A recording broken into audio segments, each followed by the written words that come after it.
tell you a little bit about how I met our keynote speaker, Micah Hirokawa. I first met him at the SOTF conference 2012, last year, and I signed up for his workshop, Superheroes Among Us. Some of you are going to be participating in that today.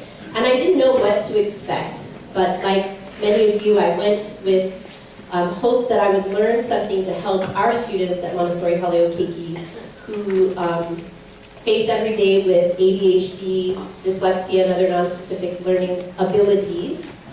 And it was a packed room, people standing room only, and I was, even though as a Montessorian I already held a deep-seated belief that we follow each child, Micah's presentation and his personal story of growing up and also his personal journey as an educator really inspired me to go back into my own community and share my excitement over what he's talking about.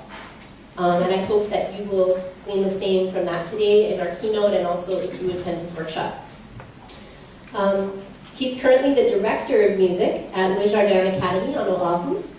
And he's a researcher, he's a passionate educator, he's a risk taker to inspire his students, all of us, and also the parents of these students. I think it's important that we mention them too, and Micah's really about reaching each and every person that's a part of these students' lives. So as we join together today to talk about inclusivity, I ask you to give a warm welcome, aloha, to Micah Hirokawa.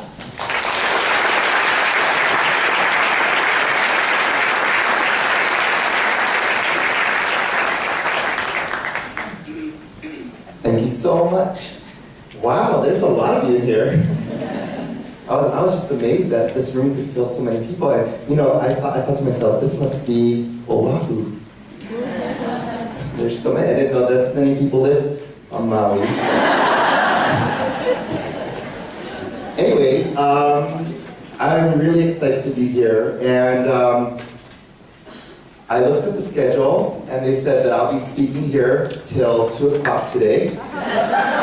So I decided to write quite a long talk. It's 19 pages. So here we go. I'm going to start with page 1, the history of music, sometimes called historical musicology. So let's look at this. The highly diverse subfield of the broader disciplines of musicology that studies music from a historical viewpoint.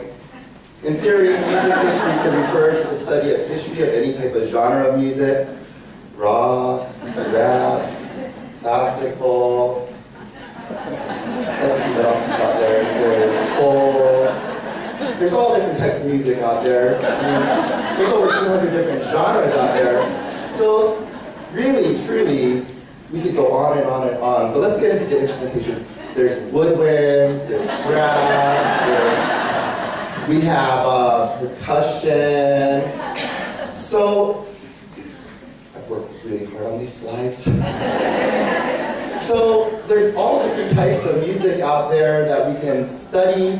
I played the saxophone when I was in high school. Actually, I had to play the trombone because I wasn't that cool. But then I learned the trumpet and so on. Paying attention? Okay, and then later I started learning percussion and hope that you're risk takers. And later on I kept going on in my music career, and then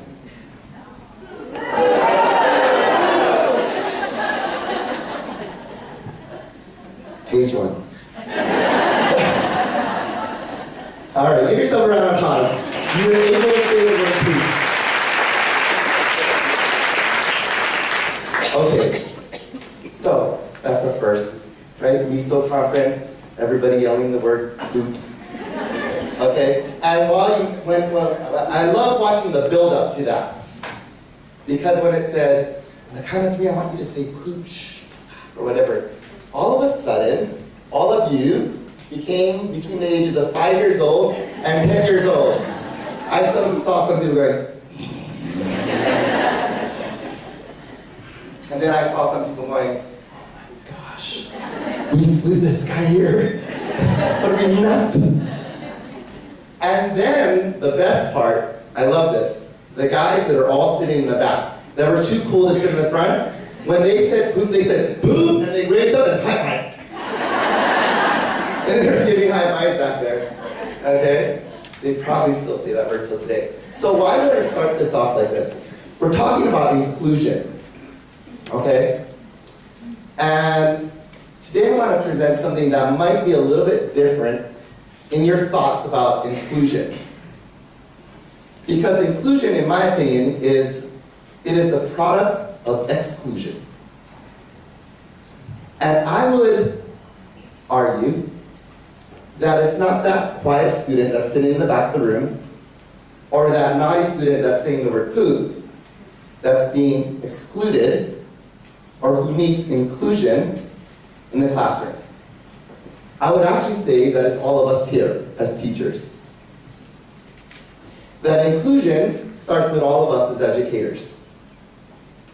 And it starts with a word like poop. Let me explain. I work with grades K through 5. And earlier in my career, I worked in the preschool sector. And then I have great opportunities to collaborate with high school and middle school.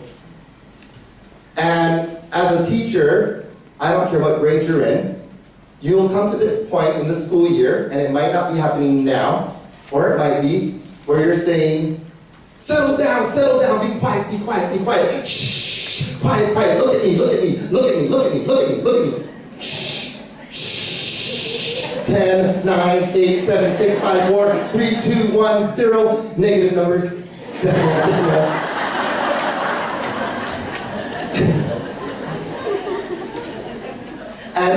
And we're trying, and we've got these 3 kids in the front, they're like, yes, I'm with you. Right there.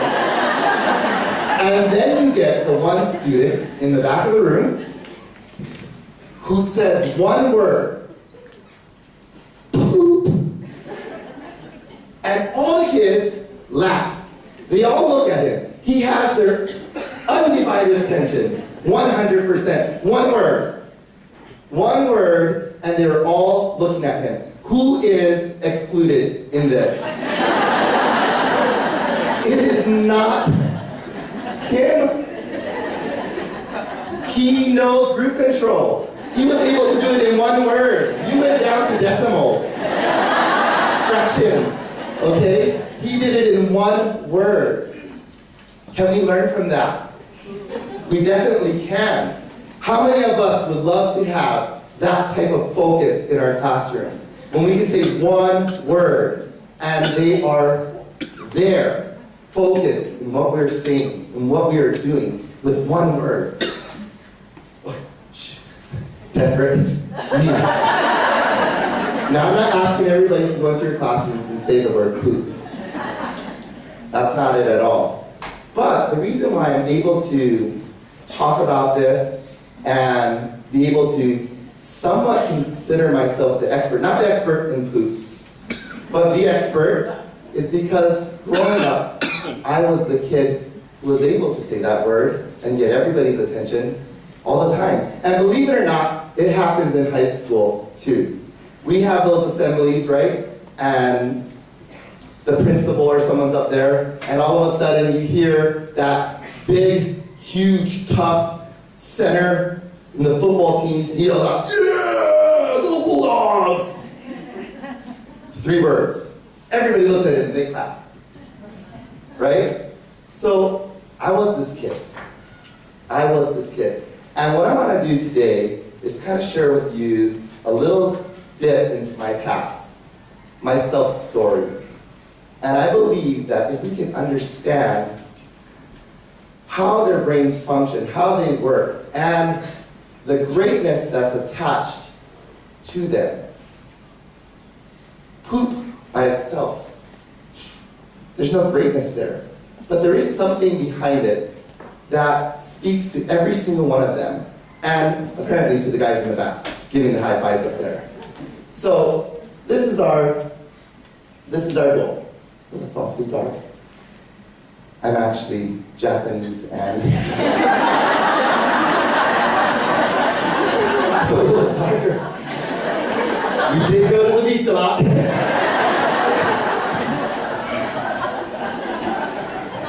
Well, that's me right there. Kind of this blur right here. I'm 1 year old. My mother, my dad. That's where we want to start. Graduation. That's where we want to finish, right? This is the beginning, and the end. Okay? How did we get there? With someone like me. In the beginning, you look at this little boy right here and you say to yourself, this child has the potential for greatness. He can do anything. Do not judge the haircut. My mom had a lot of light bulbs. It just went right on up. But a sweet young boy who goes to school, and kindergarten's okay, he's a little different. There were moments of times when he was a little quiet, found himself doing his own thing. There were times where he was off saying crazy things just so everyone could look at him. Okay? What does that lead you to in the public school sector? IEP. Everyone comes together to talk about you, to tell you how special you are. Right? And so this is how special I thought I was. This is second grade.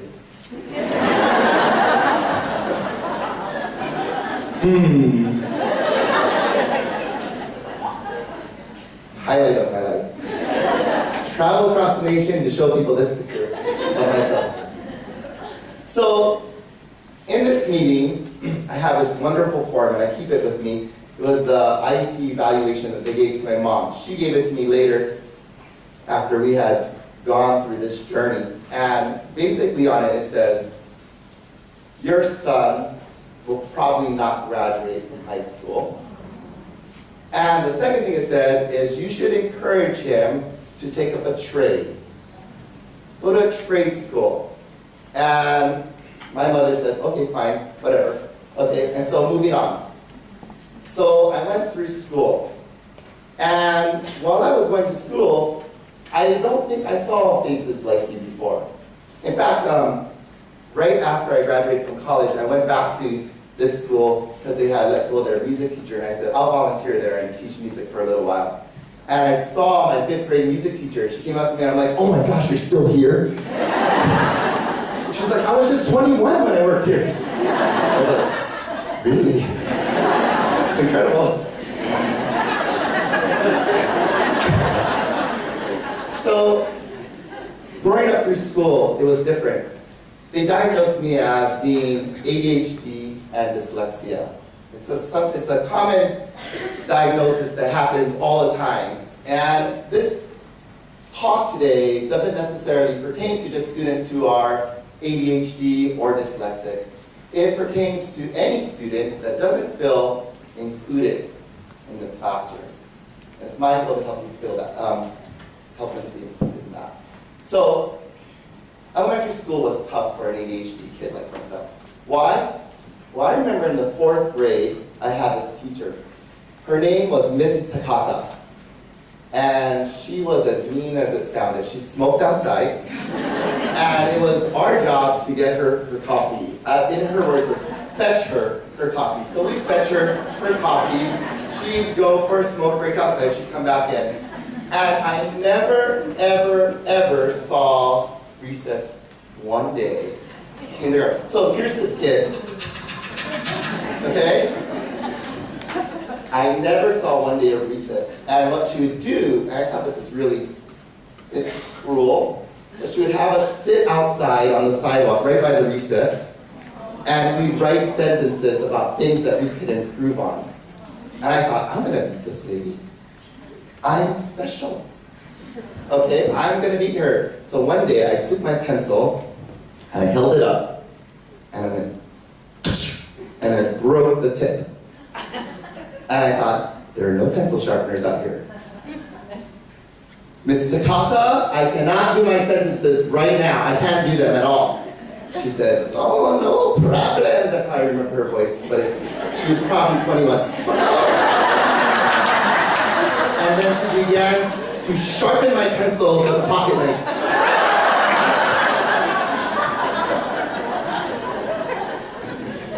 relate to inclusion. Are we doing the same thing over and over and over again? Albert Einstein, right? He said, are we doing the same thing over and over and over again and expecting a different result? Sentences. That's what sentences were. Where they're doing something over and over and over again. So I don't assume any of us here are sharpening pencils with a pocket knife or sitting our kids out and watching them drool over the playground. But are we saying the same things? If you can hear me, clap. If you can hear me, touch your head. Look at me, focus, focus, focus, look at me, okay? Pay attention, pay attention, pay attention. Are we snappers? Huh? Are we doing the same thing over and over and over again and we're expecting different results? Well, you're not gonna get it. It didn't happen with me. Did I ever see recess? No, I didn't. Okay, so it didn't happen. So I'm thinking, hey, let's go to middle school, intermediate. I went to King Intermediate. Let's see if we get different results there. So I'm at King Intermediate, and I go to my first dance, okay? And they've got the lights and the speakers and everything, and right in between, and this was back in the day when bigger was better as far as the DJs were concerned. It wasn't like this where you don't see any speakers at all. It's just like phantom voice. But they had these huge speakers, and in between had this guy, and he was going chicka, chicka, chicka, chicka, chicka. And I said, oh my gosh, I want to be him. He is special. I want to be that guy. So I told my dad, I'm going to be a DJ, a professional DJ someday. So what he did was he took me down to the state tax license office. He said, all right, boy, here's $19. You're going to earn it back. You go take out your business license. You're a DJ. Great. Picked out my DBA. I was MC Rhythm. Okay. And this is where I want to introduce this idea of greatness. Okay? Because when we're saying, listen, look at me, look at me, look at me, look at me, okay? We're beginning to overlook the fact that these children are not just sitting back there idly. They're sitting back there and they're dreaming and they're thinking of ways that they can be a contributor in this world. They're looking for opportunities to have greatness. So my dad, who was a Hawaiian music musician, he was an optometrist by occupation, but he played music in town. And he had these tall speakers, they were PA speakers, and they didn't have great sound. Anyways, walking home from school, I catch the bus, and if you know Kane'ohe, just before you go up the hill to Hawaiian Memorial, there's Windward City Shopping Center right there. And I would always get off the bus there early, so I could go to this one store called Music Mac. And in Music Mac, they sold sound equipment, huge speakers, all kinds of lights and turntables and the works. And this lady that worked there, she was the general manager, and you're gonna know that these kids have confidence. She comes up to me one day, she goes, you know, I see you coming here all the time. You're always looking at everything, and you're so young. I said, oh yeah, I'm a DJ. Really? Oh yeah, I'm a DJ. She's like, you're the youngest DJ I ever saw. I know, I have a license. She's like, well, that is great because my son, my high school son, is having his birthday party, and I can never find someone that knows their music, you know, the type of music they listen to, this hip-hop stuff, and you should come and DJ my son's party. I said, no problem. She said, how much do you charge? And I had not thought of that. Well, someone was yelling at me, listen, I hadn't thought of that. And then I thought to myself, and then I have the answer. She goes, how much do you charge? I said, a lot. She goes, well, I can only afford $200. I said, what? I'm in the middle school, $200, that is a lot of money. And I'll take $200 from you, yeah, no problem. And she said, well, it's gotta be good, it's gotta be big. Boom, instantly, right? The potential for greatness, what's happening? Ideas are sparking.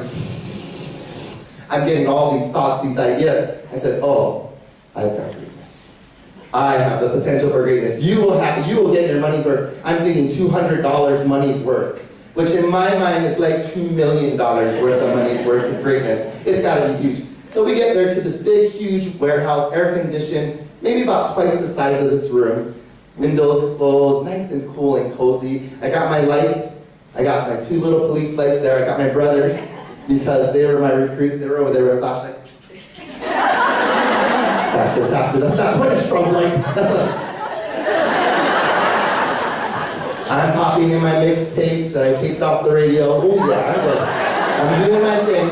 And then all of a sudden she goes, hey, we're gonna bring out the birthday cake and we're gonna sing happy birthday. I go, oh, this is my potential for greatness. It's happening right now. So, she didn't know this because I had planned it out while teachers were yelling at me, listen, listen, listen, snapping. And I had planned it out. My dad, he had been saving this 100,000 strand fireworks in his closet. Potential for greatness. Okay? So I take it, and they light the candles, happy birthday, they sing the song, and then I say, happy birthday, Junior, or whatever his name was, and I light it up. Next thing you know, the ambulance is there, we're choking, we're coughing, okay, and then I walk out to the car, and my dad, we're loading it up, and my dad said, how was it? I said, it was great. They never saw anything like it before, ever. He said, that's fantastic. Did you get paid? I said, oh no, wait, hold on, I'll be right back. Excuse me. She paid me. Anyways. The potential for greatness. I had it. I had the potential for greatness. And needless to say, nobody ever saw it. Because it was covered up with these terms like special. That wasn't really special. And then we had things like student of concern. Well, they weren't really concerned with me, right? They weren't really concerned with me, right? To be included means that you had to be nobody. You had to be just like everybody, which wasn't somebody. You were nobody.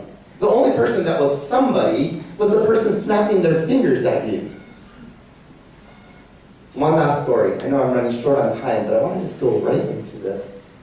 Oh look, again, I'm Fijian.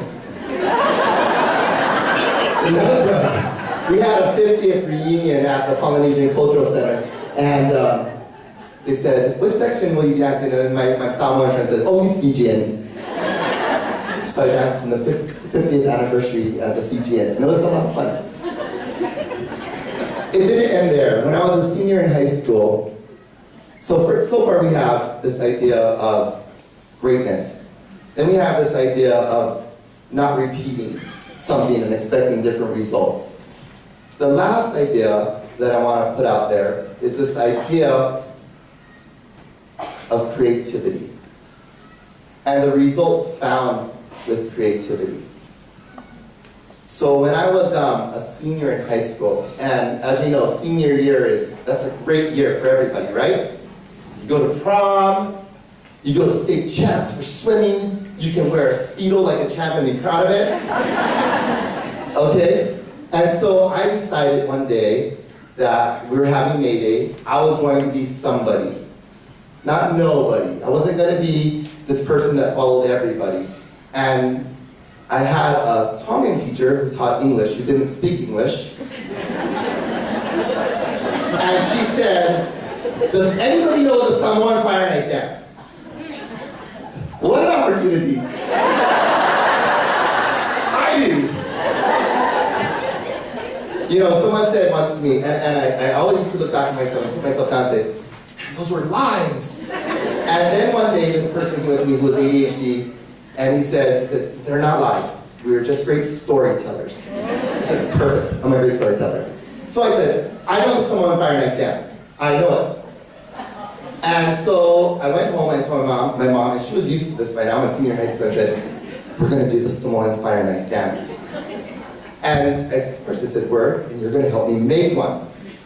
So we built one. We built our own Samoan fire knife dance. She said, do you know how to do this? I said, of course I do. She goes, of course he does. He knows how to do anything.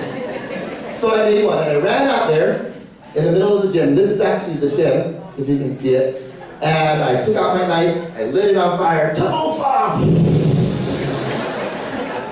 And for the first time in my life, so I remember it, everybody was looking at me, or the fire, and wondering why me had the fire. And I had it up there, and I did my dance, and I started spinning my knife. And then all of a sudden, people started cheering. And they started doing this thing. I love it. It's like, Micah, Micah. Never happened in my entire life. They chanted, Micah. So you know what that made me do? I am fast.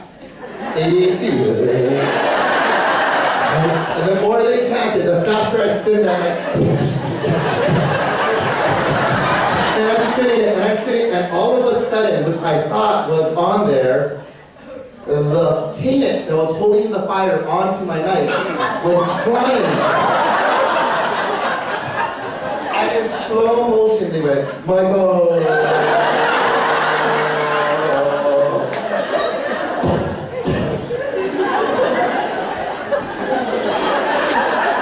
Breathe this.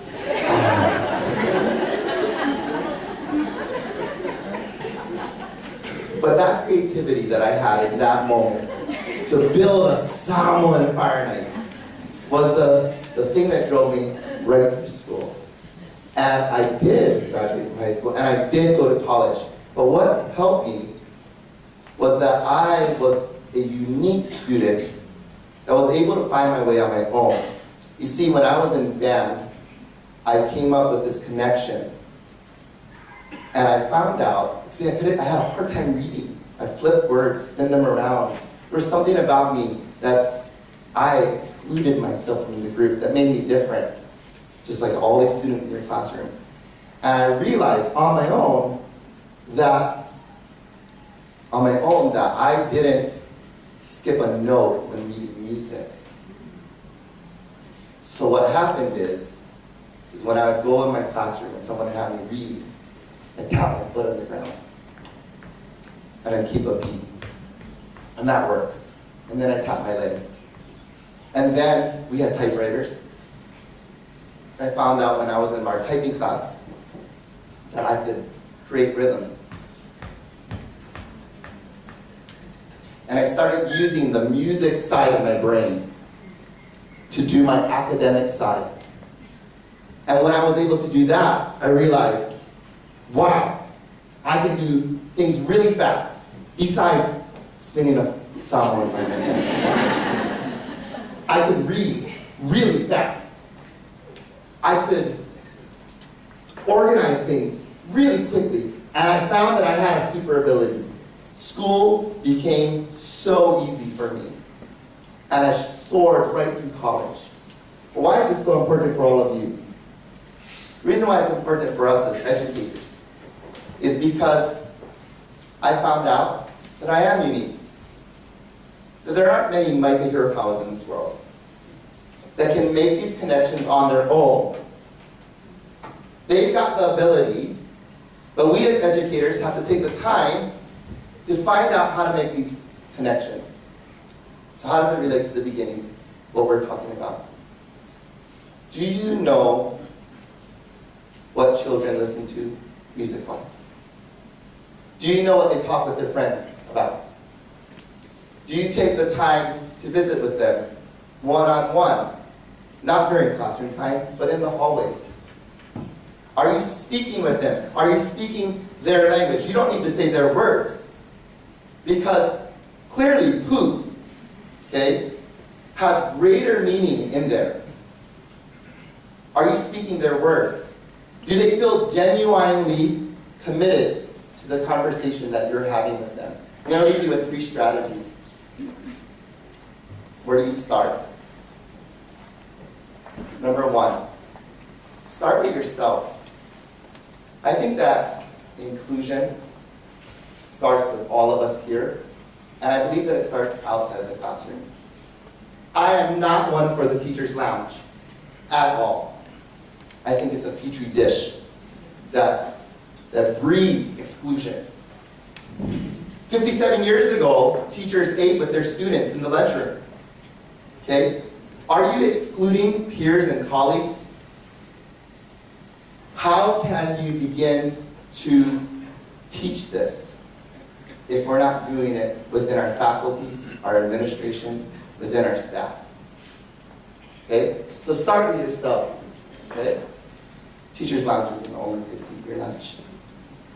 Second thing, when you see a student of concern, lose the label.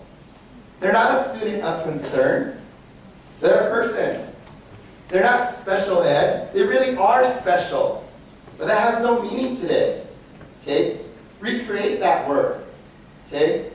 They're not anything. They're people. They have a name. Okay? They're not part of an IEP report. All right? And then look for opportunities to expose their greatness. Okay? Don't let them say, I know the fire knife dance. Find that child and say, do you want to learn the fire knife dance? I have someone that can teach you. Expose their greatness. Okay? Make those connections. And then the last one. It's a little harsh. Don't say that word. Shut up and listen.